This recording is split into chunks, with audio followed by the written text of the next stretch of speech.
Hey guys, welcome back here to the Fishing Teacher, and appreciate you guys coming by the channel to check today's episode out. You guys, today I want to talk about the best place on a lake to catch a quick limit of bass on. It's like if you just put your boat in on the water and you want to get some bites and you want to catch, numbers of fish or, get a limit of fish real quick, what is the part of the lake and what is the structure on the lake that's going to give you that best odds? So we're going to dig into that in today's episode here. Also, guys, thank you, man, very much. Everybody that's taken time to hit that subscribe button here to the Fishing Teacher. Really appreciate that. You guys may have heard me talking about it before, but on all the channels I got, like only 30% of the people that watch the videos are actually subscribed. And subscribing is a good way to help the channel grow and push it out on the YouTube algorithm. So appreciate hitting the subscribe button, free and easy. And also, guys, commenting on the videos, liking those videos, and hitting that hype video helps the channel out a lot. So I just really want to thank everybody that's been doing that and also using all the links in my video description. Really appreciate that. I'm going to pull out here. Traffic's really bad coming out here. Okay, guys. Now, here's what we're talking about. We're talking about primarily man-made lakes here as far as typical man-made impoundment. The type of areas I'm talking about are not going to be prevalent like in a man-made, a natural body of water, like down in Florida or up north.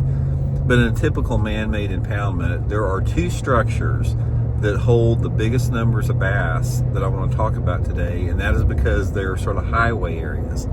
The first one is main lake and creek bluff banks, and the second is some type of a main lake or creek bluff point. Now, there's a big difference between, just different type of points on the lake and bluff points. Every lake that's man-made has got some level of points in it. Now, those points can be gravelly points, they can be clay points like on Lake Hartwell in South Carolina. They can be rocky points like here in my part of the country at Table Rock Lake in the Ozarks. Every type of point has a different type of slope to it, and some points do not have like an immediate proximity to deeper water, but a bluff point does, and specifically a bluff bank or bluff point that has the river channel or creek channel swinging in close to that. Now, here's why these are your best areas that hold the largest numbers of fish. Bass will use those bluff points and those bluff banks as traveling routes down the lake.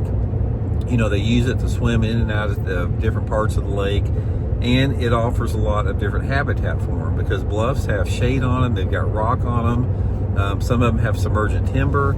You've got deeper water drop-offs on the point sometimes, but the main thing about it is a bluff point or a bluff bank offers an immediate access to deep water. And when you're talking about bass, or large numbers of bass, like groups of bass that use areas in big numbers, these are the type of areas that you've got to fish, because you're never going to catch a ton of fish on any lake, guys, if you don't have some type of proximity to deeper water consistently as far as 12 months out of the year. And therefore, those type of structures, the bluff banks and the bluff points, are going to be your quickest, fastest way to catch a limit of fish. Okay, now let's talk about the techniques that you want to use on there to catch a quick limit of fish. Now, there's a lot of different things that can work there. There's literally 100 different lures that you could potentially catch fish on. But if you're just wanting to get bit and catch a lot of fish, pretty much regardless of the water visibility, unless it's just a mud pit you're fishing, you cannot go wrong with either a finesse jig or a shaky head. That's going to be your two primary baits that you can fish on there that get a lot of bites. My favorite personally is probably shaky head on those areas just to get bits. Shaky head will catch more fish, the finesse jig will catch a little bit bigger fish. So what I like to do is I like to put like a 1/16 of an ounce head on, and based upon the water visibility, I'm going to be targeting, anywhere between say 5 to 20 foot of water on those particular areas. And just usually I'll make, 45-degree angle cast to the bank, work it down in 5 to 20 feet, depending upon how clear the water is, and just methodically work down through there. Same as when I get on the point. I'm going to be fishing that shaky head on the point, same type of deal on there. Now, if I've got sort of more of a like a low light condition, maybe it's a little bit windy, that's when I like to go to the finesse jig. And especially I like the finesse jig if the water temperatures are like under 70 degrees. Shaky head's really good if they're over 70. Finesse jig under 70. 55, 70 degrees is going to be good with that. And just some type of a natural green pumpkin or brown on both of them. Just fishing it the same way with that. Now, another way that you're going to catch them, you know, a lot in a quick limit of fish, if you have some off-colored water on these bluffs, like water visibility of like, you know, less than 2 foot or so, you can parallel those areas with a small crankbait, like some type of little small crankbait that runs down 4 to 6 feet deep. That'll produce big numbers of fish with it. A Ned rig can also produce a lot of fish on those areas. So it's really just up to what the fish want and the type of body of water that you're fishing, and also the species of fish that you're fishing for, as far as primarily largemouth or spotted bass or smallmouth.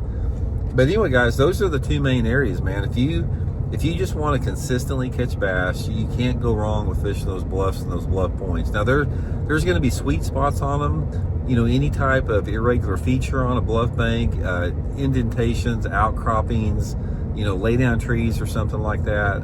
But normally, here's what you're going to find. Let's say, for example, you pull up on a long bluff bank. Then a lot of times these bluff banks go on forever. If you fish about the first 50 yards of a bluff bank and you catch a bass or two, there's a good chance that you're going to get bit all the way down through that bluff. But if you fish down those bluff banks, say 50 yards or so, and you don't get any bites at all on the lures I'm talking about, and then say, for example, you crank up the motor and you go down another quarter mile and start fishing, and you fish another 50-yard section and don't get any bites, they're probably not using that type of water that much at that time. Because the thing about when you're fishing bluffs, the bass can do a lot of different stuff. They can be in a lot of different ranges. Again, they can be on the bottom in 5 to 20, even down to 40 or 50 feet. I've caught them shoot 50 feet deep off a bluff sometimes. And they can also be suspended. If there's submergent timber, they can be suspended out off the end of the tops of the submerged timber.